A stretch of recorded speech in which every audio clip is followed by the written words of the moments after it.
My name is Chris Strahan. Welcome to another episode of Drinks from Eddie Muller's Noir Bar. Each week I take a chapter from the book Eddie Muller's Noir Bar, Cocktails Inspired by the World of Film Noir, and I talk about the film in that chapter and I make the drink associated with it. Today we are looking at a film called Dr. Broadway and the drink the Borden Chase. Now, Dr. Dr. Broadway was released in 1942. It was directed by Anthony Mann. It was his directorial debut. It stars McDonald Corey, who you may or may not be familiar with. I knew him mostly from the Alfred Hitchcock film Shadow of a Doubt. He plays Teresa Wright's love interest in that, the detective. In this film, he plays a doctor who is his real name is not Dr. Broadway. He's Dr. Broadway by virtue of the fact that he's lived around Broadway and Times Square in New York his whole life. His father was a newspaperman who died when he was young and apparently left him a legacy, and that allowed him to go to be raised and go to medical school and become a medical doctor. He found out later in life that his father didn't leave him a legacy, and the people who actually paid for his upbringing and his education were all of his father's cronies from the Broadway area, the Broadway Times Square area. So he's got all these people that are good friends of him that'll do anything they want from him. They're anything from, you know, old retired boxers and newsboys and bag ladies and shoe shine guys and you name it, that those are his posse of people. Um, it was a B movie kind of programmer. I think they probably had hopes of turning it into a series. At least that's what Eddie Muller's book says. I have no doubt that that is true. It kind of feels like it's something that should be a series. It never became one. I assume that's probably because maybe it made money but didn't make a lot of money.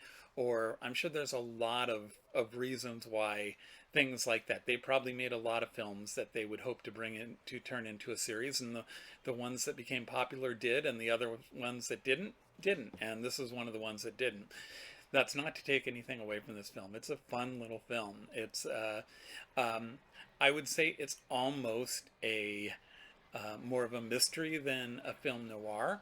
Um, the thing that I think is its big strength is it almost feels a little bit like a Thin Man movie, because Dr. Broadway, he knows all these people and he has all these people to kind of come in and help him. Not necessarily that the Thin Man does that particular thing, but the Thin Man's always running into people he knows, and Dr. Broadway is the same way, but his people are his people and they help him out a lot, and that's one of the things that make it kind of fun.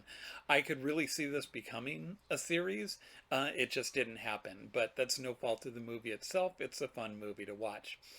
um, it was directed by Anthony Mann. That was his first directorial debut.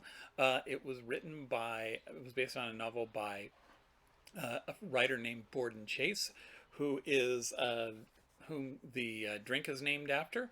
Now, Borden Chase had a pretty interesting life. He was the chauffeur for a mobster who, on the night he was murdered, purportedly by Al Capone, this mobster decided to drive himself. And after this, the author Borden Chase, his real name was Fowler, um, decided that he probably ought to go on the lowdown for a little while, and he got a job as a sand hog, helping to dig the Holland Tunnel in New York. And he wrote a book called Sand Hogs, a novel, and that was adapted for movies. And after that, he went to Hollywood, and kind of the rest is history. Um, the drink itself is kind of a take on the Manhattan, except for actually not the Manhattan, Rob Roy. No, the last week the one was a take on the Rob Roy. This one is a take on the Manhattan, except with Scotch. Um, I'm not going to say any more about the film. I do want to do a shout out to all of my film cronies who are up in Hollywood this year for Noir City, Los Angeles, which is happening this weekend and next weekend. I really wanted to go up this year. Money was a little bit tight, and the one time I was thinking about going up would be next weekend on the Sunday, just to catch the closing night film of the Big Clock, which is one of my all-time favorites. But that turns out that's the election meeting at Comic-Con, and it's the one meeting a year I couldn't just blow off. So anyway, to all you up in Noir City, have a fun time. I'm sure it's going to be a great festival, as it always is. Anyway, so now we're going to move on to the drink, the Borden Chase. And we're back. Okay, the Borden Chase. We're going to start with some scotch. I have, it's supposed to be a blended scotch. This is Dimple Pinch. Now, I bought this specifically for a different drink in the book. I cheated and I tried a little bit of it, and I gotta say, not a big fan. This stuff was not my cup of tea.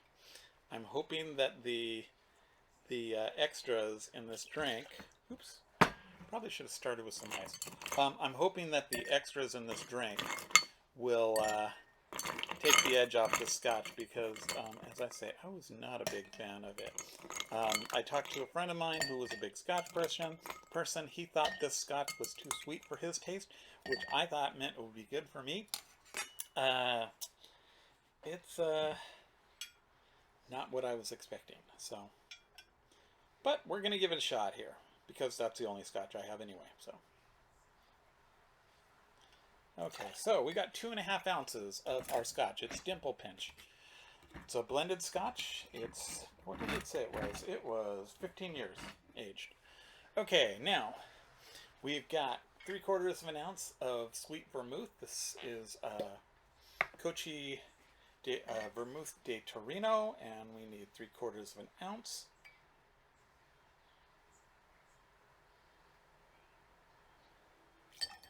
Okay, and then we need a bar spoon of absinthe. Now, I have a fairly small bar spoon, so I think I'm gonna go 1 bar spoon and then maybe like a half of another, because I think bar spoons come in 2 sizes, and I definitely have the smaller size. So do that, and then we need orange bitters. Eddie recommends 4 or 5 splashes. What do you call bitters things? Anyway, dashes. So let's do 1, 2, 3, 4, because I'm thinking anything I can do to take the edge off this this scotch, I'm going to give a shot. So we're going to give it a good stir. Come on.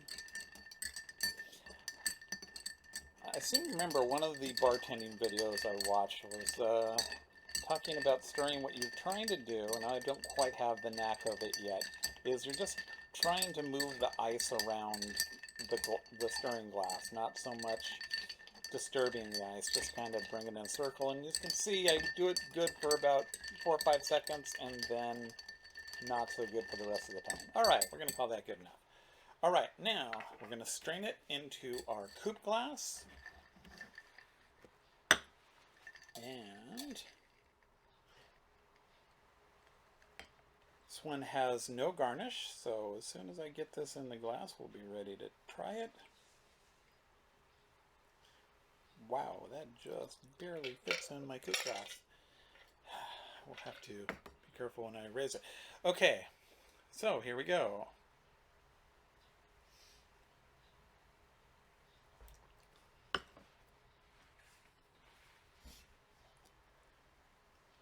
Okay, it seems to be covering up some of that taste that I didn't really like in my scotch. Doesn't seem to be covering it up all that much. I'm still getting it. It's better than the scotch than I was getting out of the scotch before. At some point, when I get to the drink that features this guy, I will talk about this in depth. What was bothering me about it straight when I tried it out is bothering me a little bit here. but it's better with the vermouth and the bitters and the absinthe than it was by itself. It may just be that I'm not a Scotch person. Um, I've had Scotch before, not a big fan. I've had good Scotch before, not a big fan. People offer me a Scotch, I usually turn it down because I feel like it might be wasted on me, and that might be just the case here.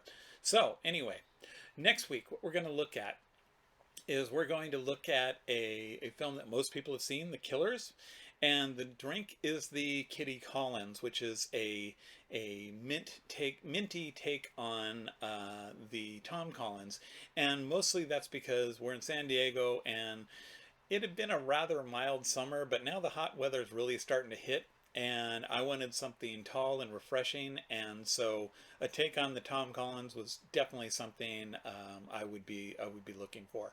So from the back of Eddie Muller's Noir Bar, we're going to raise our glass and say cheers,